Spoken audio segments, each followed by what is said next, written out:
Want to bring Kit into the conversation here. Kit, talk us through the demolition of this building.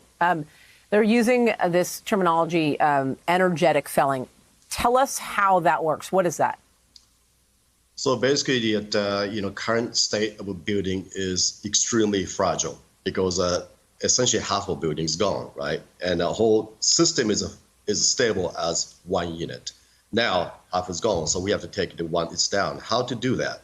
Essentially, take down the columns below, pillars. So removing the so-called elements which carrying the gravity elements, you remove that instantaneously by the charges. Everything implode into the gravity, which means down to where that should be. That's what they try to do. And this is a definitely right idea. The reason is, again, as I say, it's a very fragile state, and tropical storm is getting closer. And there is still survivors, people missing in debris. This need to come down. Otherwise, it is almost mission impossible to have the rescue to go in there. How accurate, Kit, is this process?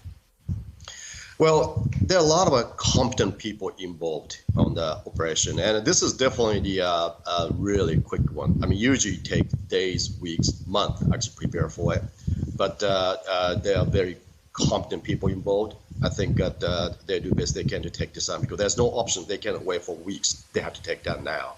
So that's what they're doing there.